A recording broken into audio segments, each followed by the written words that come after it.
Bonjour, prends ton livre Chute jolie à la page 42 et à la page 43. Je vais te lire l'épisode 3 de la ceinture magique et te l'expliquer. Avant, on va regarder les illustrations. Alors, tout d'abord, sur la page 42, on reconnaît Petit Jean. Il est dans un verger. Un verger, c'est un terrain planté d'arbres fruitiers. On reconnaît un pommier et un prunier. Et Petit Jean s'apprête à cueillir un fruit. Sur la page 43, le nez de Petit Jean s'allonge et puis il se raccourcit. Alors c'est peut-être à cause du fruit qu'il a mangé et qu'on voit sur l'illustration du milieu. Bien, je vais lire donc l'épisode 3. Alors la princesse lui dit avec un sourire : « Fais-moi voir cette corne, Petit Jean. » Et vite, avant que Petit Jean ait pu dire ouf, elle souffle dans la corne et toute l'armée disparaît. « Rendez-moi ma corne !» crie Petit Jean. « Je vais réfléchir, » répond la princesse en tournant les talons. Le pauvre Petit Jean est si déconfit qu'il s'enfuit à toutes jambes. Alors, que veut dire déconfit ? Il a honte de ses échecs et il se demande comment il va bien pouvoir se présenter devant ses frères. Petit Jean court comme un fou, jusqu'à ce qu'il arrive dans un étrange verger. « Mon cher père, » implore-t-il, « regarde ce que j'ai fait de ton héritage, et j'ai trahi la confiance de mes frères. Comment vais-je pouvoir me réconcilier avec eux ?» Alors, il implore son père. Alors, implorer, ça veut dire que tu supplies quelqu'un pour qu'il t'aide.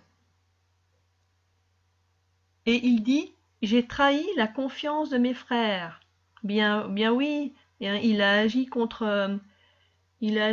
eux, alors qu'ils avaient confiance en lui.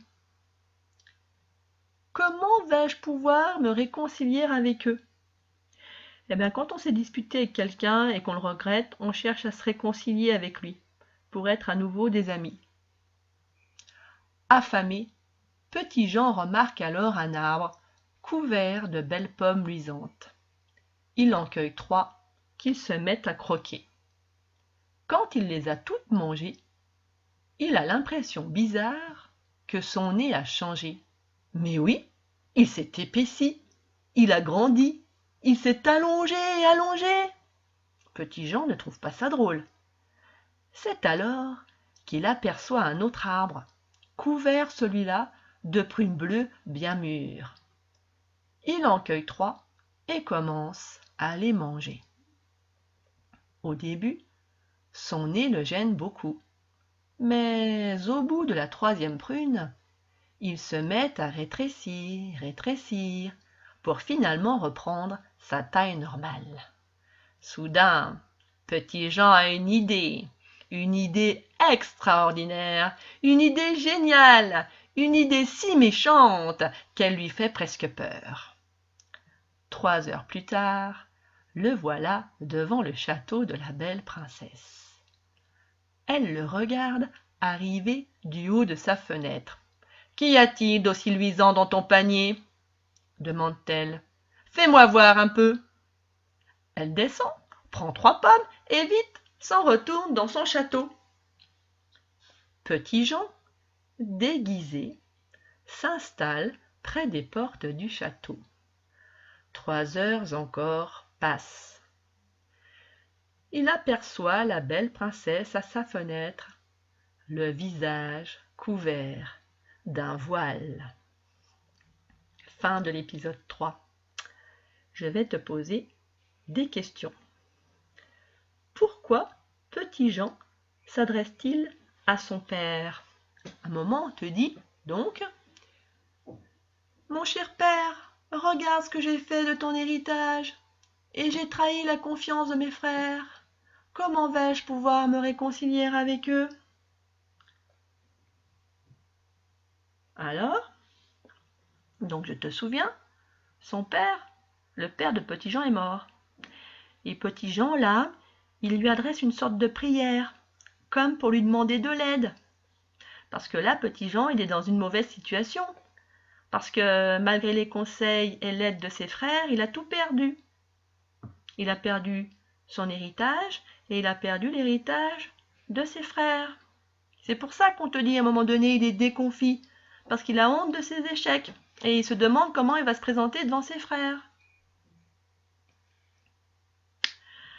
Alors, on se demande si là, le père du héros n'a pas exaucé ses prières parce que il lui a apporté de l'aide par l'intermédiaire des fruits magiques qui vont lui permettre de résoudre son problème, si tu vois ce que je veux dire.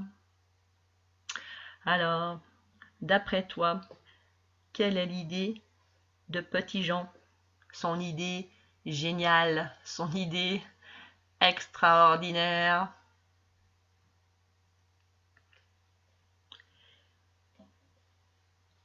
Eh bien, la princesse, elle a mangé les pommes bien luisantes, qui brillent. Hein, elle lui a appris les pommes comme tous les autres objets qu'avait apporté Petit Jean.